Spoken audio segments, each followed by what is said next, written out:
নমস্কার, এটা হলো দুধমান কচু গাছ। এটাকে অনেকে চিনি কচুও বলে। আজ আমি এই কচুর শাক রান্না করব। তার জন্য এই ডাঁটাগুলো কেটে নেব। কেটে নিয়ে পাতাগুলো ফেলে ডাঁটাগুলো ভালো করে পরিষ্কার করে নেব। পরিষ্কার করে ধুয়ে নেব। পাতাগুলো ফেলে ছোটো ছোটো টুকরো করে ভালো করে ধুয়ে নিয়েছি।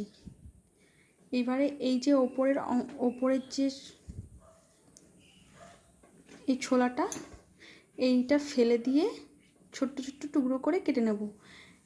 এই কচুর শাক হচ্ছে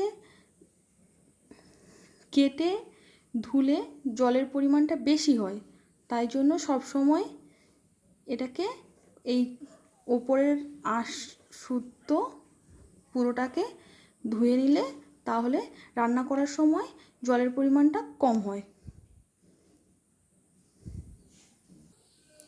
কচু শাকটা কেটে নিয়েছি। এবারে কচু শাকটাকে প্রেসার কুকারে দিয়ে সিটি দেব। এবারে দিয়ে দেব সামান্য পরিমাণ নুন দিয়ে ঢাকা দিয়ে প্রথমে একটু হালকা আঁচে দিয়ে রাখবো, তারপর 5 মিনিট পরে মিডিয়াম আঁচে 2টো সিটি দেবো। আমি কিন্তু এর মধ্যে কোনো জল দিচ্ছি না, জল ছাড়াই এটা প্রেসার কুকারে দিয়ে সেদ্ধ করে নিচ্ছি। সেদ্ধ করা কচু শাকটা জল ঝরিয়ে নিয়েছি। আর নিয়েছি পেঁয়াজ কুচি, রসুন বাটা, কাঁচা লঙ্কা কুচি আর চিংড়ি মাছটা নুন হলুদ মাখিয়ে নিয়েছি। আর ফোড়নের জন্য নিয়েছি কালো জিরে আর শুকনো লঙ্কা। এবার কড়াই গরম করে কড়াইতে অল্প পরিমাণ এতে ছোলা দেব। ছোলাটা আমি হালকা করে সেদ্ধ করে নিয়েছি, তো এই ছোলাটা আমি এই কচুর শাকের মধ্যে দেব। কড়াইতে তেল দিয়ে দিয়েছি, তেলটা গরম হয়ে গেছে। এবার আমি এতে দেবো কালো জিরে আর শুকনো লঙ্কা ফোড়ন।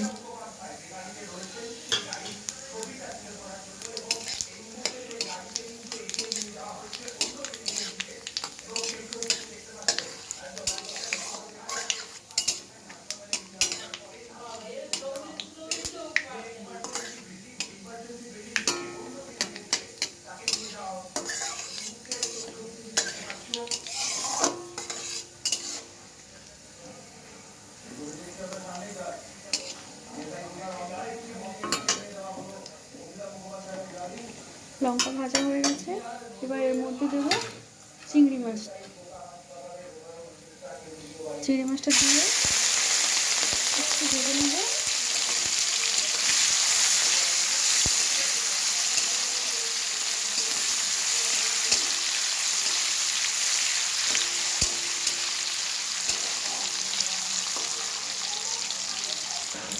চিংড়ি মাছটা একটু ভাজা হয়ে গেছে। এবার এর মধ্যে দেব রসুন বাটা,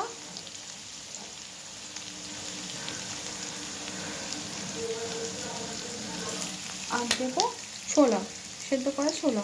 আপনারা চাইলে কাঁচা ছোলাও ব্যবহার করতে পারেন, কিন্তু আমি এখানে সেদ্ধ করা ছোলা ব্যবহার করেছি। যদি কাঁচা ছোলা ব্যবহার করেন তাহলে যেন ছোলাটা ভালো করে ভিজে ওঠে।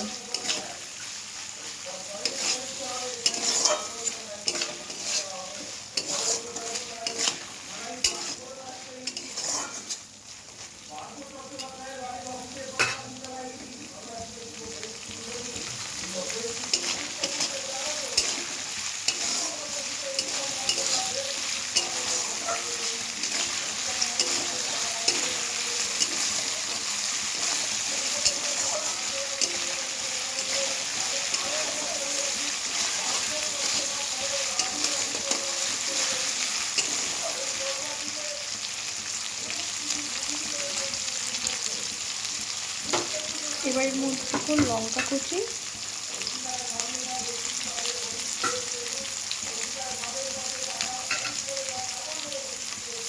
আর দেবো পেঁয়াজের পরিমাণটা একটু বেশি দেবেন, তাহলে শাকটা খেতে ভালো হয়।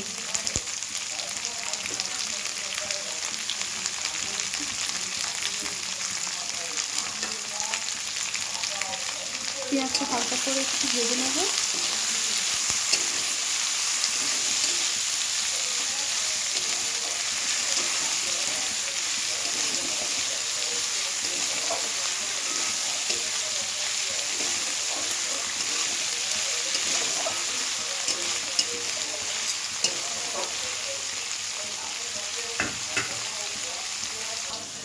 এবার দিয়ে দেবো নুন আর দেবো একটা তেজপাতা, দেবো হলুদ গুঁড়ো,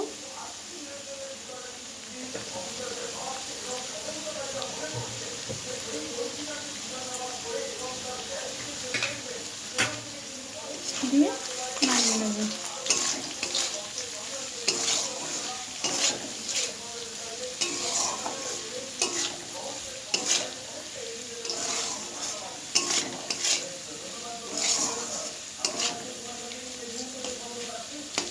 দিয়ে আর একটুখানি ভাজবো। মশলাটা ভাজা হয়ে গেছে, এবার এর মধ্যে কচুর শাকটা দেবো।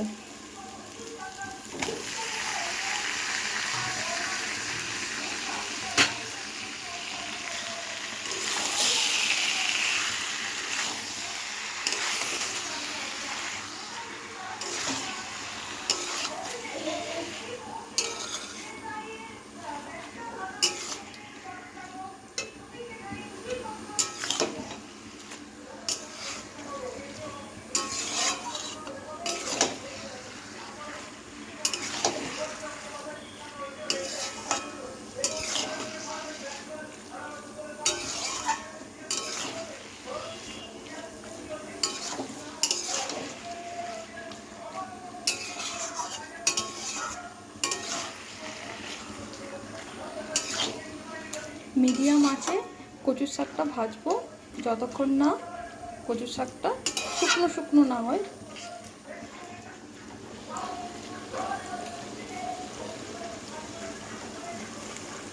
এই কচুর শাক থেকে জল ছাড়ছে,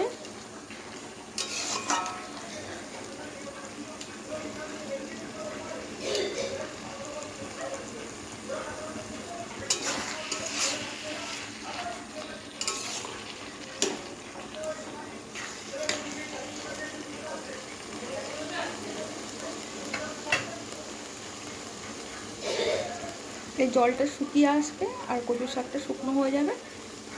ততক্ষণ পর্যন্ত আমরা এই কচু শাকটা মিডিয়াম আঁচে রান্না করব।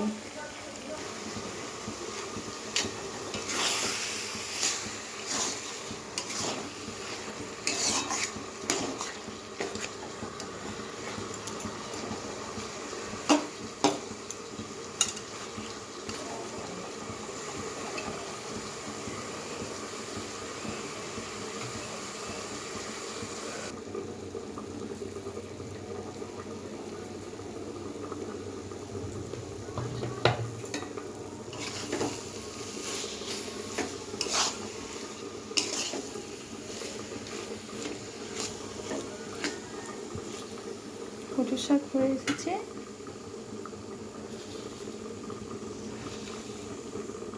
এবার আমি এতে দিয়ে দেবো হাফ চামচ চিনি, দিয়ে আরও খানিকক্ষণ রান্না করে কচুর শাকটা নামিয়ে নেব।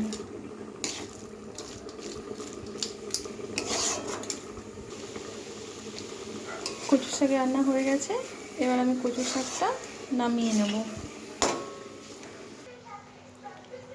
কচুর শাক ভাজা কমপ্লিট হয়ে গেছে।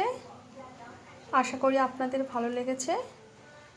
আপনাদের যদি এই রেসিপিটা ভালো লাগে তাহলে বাড়িতে বানিয়ে ট্রাই করে দেখতে পারেন, ভালো লাগবে।